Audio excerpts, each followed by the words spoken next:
Sasa unapigana na Mungu, rafiki yangu, ushindi upo? Haupo, haupo.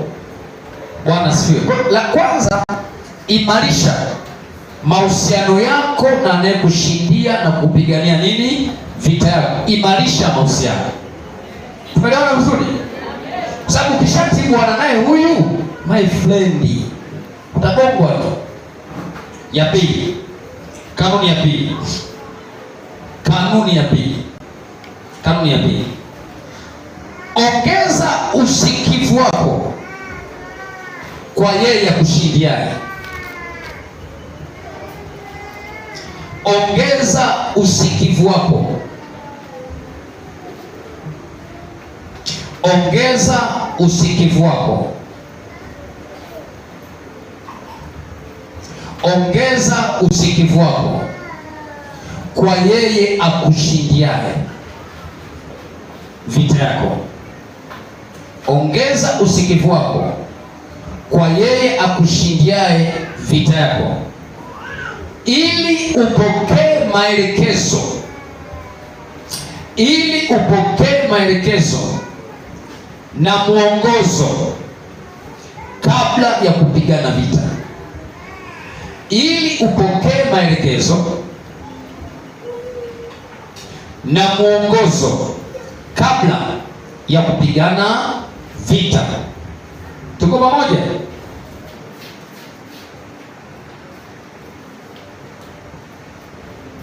Bwana asifiwe. Kwa kanuni ya pili, ongeza usikivu wako kwa yeye akushindiaye vita, ili upokee maelekezo na mwongozo kabla ya kupigana vita. Usipigane vita kama hajakwambia upigane. Kanuni mojawapo ya vita, usipigane kila vita. Amen. Utamwona Marekani anapigana vita kama ana sababu ya kupigana vita, sababu vita ina gharama, si ndio? Sasa huwezi kuingia gharama kupigana vita mahali ambapo hapana ulazima. Ukiona ameingia kupigana mahali, ana maslahi yake, ana jambo lake. Sasa wewe unapopigana vita, unapigana kwa sababu ipi? Kwa nini unapigana? Napigana kwa sababu nataka nirudishe vitu vyangu, si ndio? Napigana kwa sababu adui ameingia kwenye nyumba yangu. Napigana kwa sababu wewe tu ukiamka tu siku Kristo nashindana wewe. Muda mwingine wakati wa amani unataka uliamshe dude. Eti kwa sababu tunashindana katika nini? Hapo nasema imeandikwa, ikawa naenda katika mwili tushindane kwa jinsi ya mwili. Haleluya. Umeambiwa upigane. Natoa silaha. Chief Commander anakuangalia tu. Sio jamaa vipi? Kwa nini mabasi ndio kupigana? Ndio maana wale wanajeshi hawawezi kwenda vitani bila amri ya nani? Hawezi. Yanaweza kuamka tu asubuhi na masaa haya twende, hey, haiwezekani. Lazima upewe instruction. Ila wao makurupuka tu na toa damu ya Yesu Kristo kama ilivyoandikwa, nao wakamshinda kwa damu ya Yesu Kristo, nami nawashinda. Wewe amekwambia upigane. Inawezekana mna mahusiano mazuri kabisa, ila usikivu wako wa kumsikia mdogo. Kwa vita utapigwa si kwa sababu umetenda dhambi. Ni mtakatifu na mwenyewe jishuhudia, lakini umekosa nini? Kumsikiliza. Si kila vita upigane, na si kila wakati ni wakati wa vita. Sikiliza. Mhubiri anasema kuna wakati wa vita na wakati wa nini? Wa amani. Sasa wewe wakati wa amani unataka upigane.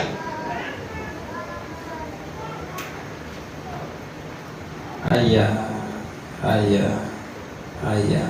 Naudia tena. Ongeza usikivu wako kwa yeye akushindiaye vita. Yoshua 5 13 hadi 15.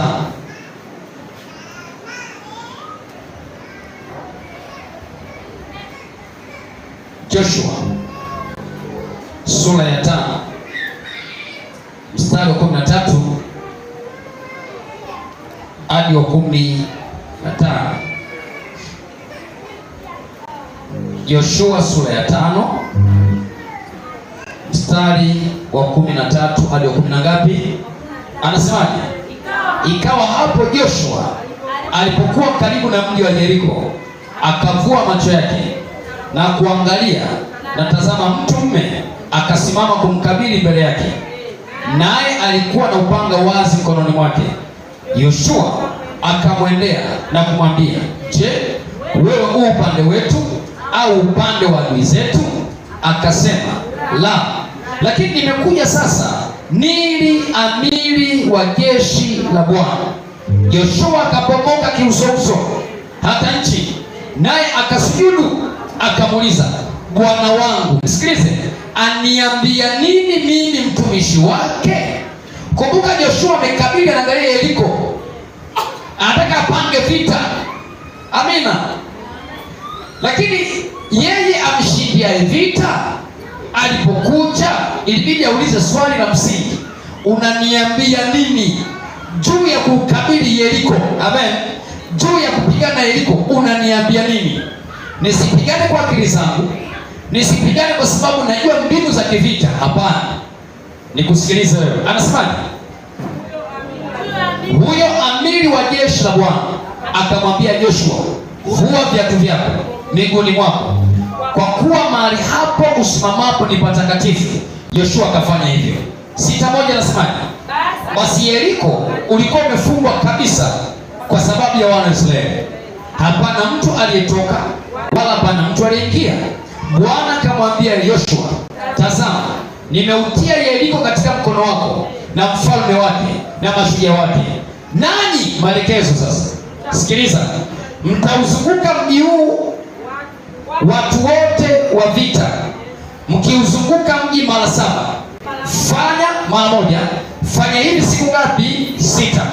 Na makuhani 7 watachukua tarumbeta 7 za pembe za kondoo waume mbele ya hiyo sanduku, na siku ya 7 mtauzunguka mji mara 7, nao makuhani watapiga tarumbeta. Kisha itakuwa watakapopiga hizo pembe za kondoo waume kwa nguvu, nanyi mtakaposikia sauti ya tarumbeta, watu wote watapiga kelele kwa sauti kuu, na ukuta wa mji utaanguka chini pale pale, na hao watu watapanda, kila mtu akiendelea mbele kukabili. Bali Yoshua mwana wa Nuni akawaita makuhani, akawaambia, lichukueni sanduku la agano. Tena makuhani 7 na wachukue tarumbeta 7 za pembe za kondoo waume mbele ya sanduku la nani? Hapo mwanangu. Bwana siwe. Ongeza usikivu wako kwa yeye kushindiana. Yoshua angeweza kwenda kupigana kwa akili zake na kwa ufahamu wake. Amen. Angepigwa au asingeshinda. Lakini angalia Mungu achomwambia, wauzunguke wana ngapi? Mara 6. Kwa zunguka tu kwa siku 6. Siku ya 7 zunguka mara ngapi? Mara 7. Afu pigeni tu makelele, utadondoka chini. Bwana asifiwe. Lakini inawezekana alikuwa anapanga tutaangushaje ukuta. Mtakodisha magreda 12. Yeto manini ya magreda? Matinga. Isingesaidia. Kwa sababu ukuta ulijengwa kimwili, ulijengwa kiroho. Kwa unaona ukuta kwa nje, lakini asili ya ukuta ni kiroho. Mnanielewa vizuri? Asingefaulu. Sababu asili ya ukuta wa Yeriko ulikuwa ni wa kiroho, sio wa kimwili. Kwa hiyo na wenyewe ushughulikiwe kiroho ili waamke kimwili. Akamini zungukeni. Kadri mnavyozunguka, kumbuka mtakapokanyaga kwa nyayo za miguu nimewapa. Kuna nguvu ya Mungu inayotoka kwenye nyayo zako unapokanyaga mahali kwa imani. Ndio maana ukisoma Yoshua sura ya 3, wakati wanakwenda wanataka kuvuka Yordani, Mungu aliwaambia wale makuhani wachukue sanduku la nini? La Bwana. Akasema makuhani wanaochukua sanduku la Bwana watakapokanyaga miguu yao kwenye maji yatafanyaje? Yatakauka. Wewe nenda leo kakanyaga. Hata wewe mtu Msimbazi nenda tukakanyaga, imeandikwa. Nenda kasome, imeandikwa. Bwana asifiwe. Walipata maelekezo ya namna kufanyaje. Bwana asifiwe. Bwana asifiwe. Nyakati wa pili 20 mstari wa kwanza mpaka 20 ni wana wa Israeli wanapigana vita na wana wa Amon. Sasa hawa jamaa wakaona hapa hatuna ujeuri. Mfalme Yehoshafati akaamuru watu kufunga nchi nzima wamtafute Mungu. Nyakati wa pili 20 mstari wa kwanza mpaka 20 wakamtafuta Mungu, kufunga, kutafuta uso wake. Amen. Tunawezaje kushinda hii vita? Amina. Nataka tusome pale. Nakwambia ongeza usikivu. Usipigane vita kwa sababu adui yupo. Na Mungu anakuambia nyamaza kimya. Unataka kupigana tu. Takumutu na Mungu amelipo na wewe. Nyakati wa pili 20. Sasa angalia.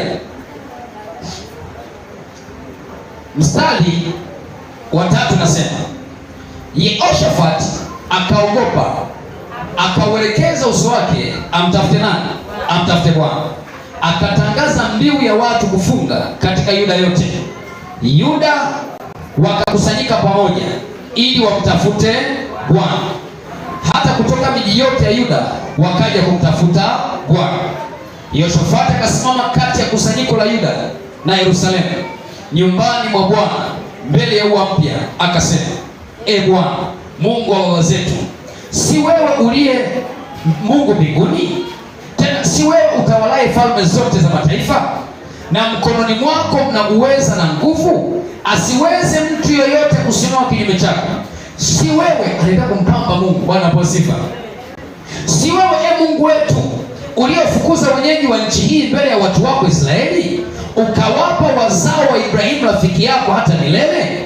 Nao walikaa humo, wakakujengea patakatifu pa jina lako humo, wakisema, yakitujia mabaya, upanga, hukumu au tamu au njaa, tutasimama mbele ya nyumba hii na mbele zako, maana jina lako limo katika nyumba hii, na kukulilia katika shida yetu, nawe utasikia na kuokoa.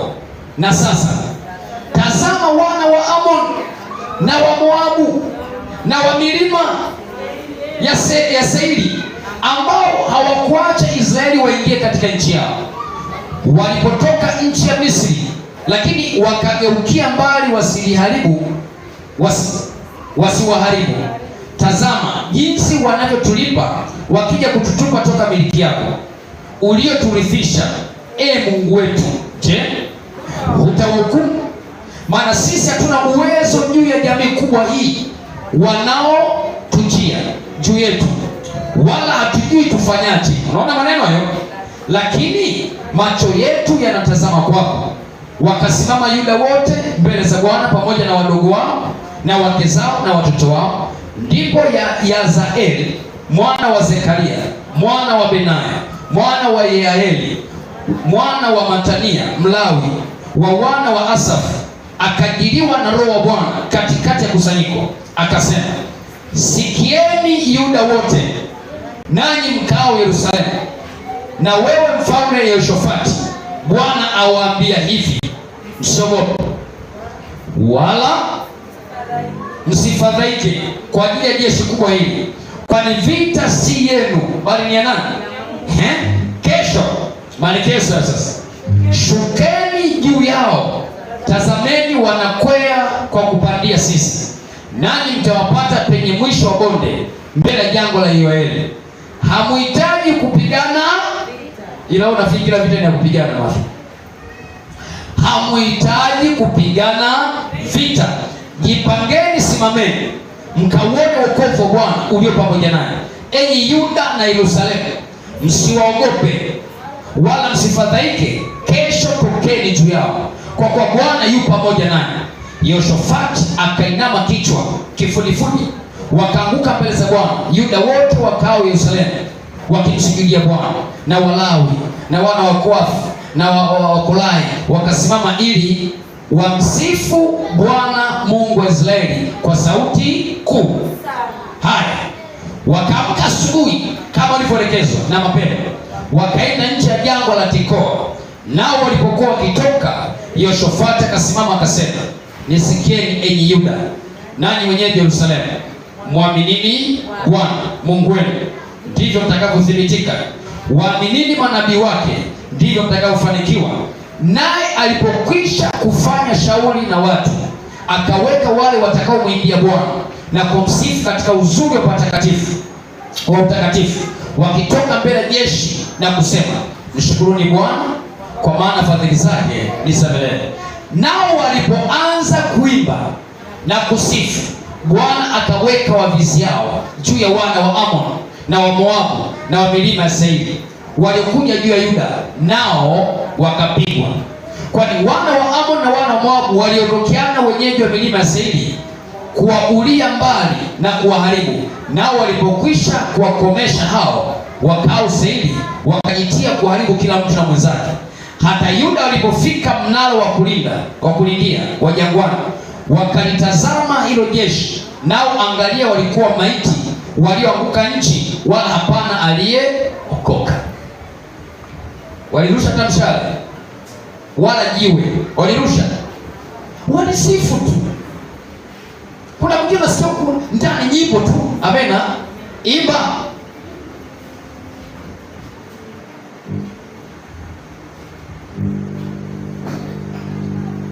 Unasikia kuabudu, abudu.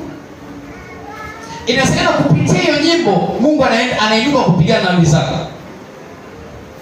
Kupitia hiyo nyimbo Mungu anakwenda kupigana na watesi wako. Ila umeshakalili tu, na wafuata na waendea na nafuta upanga wa Roho. Wewe imeandikwa, akamwambia mtaki kupigana vita, simameni mkaone Mungu anavyowapigania. Ila nyi sifuni tu, semeni mshukuruni Bwana kwa kuwa ni mwema, kwa maana fadhili zake ni za only that. Angalia,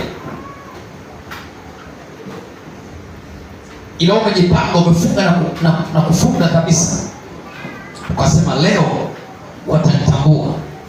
Alikwambia ufunge? Alikwambia ufunge?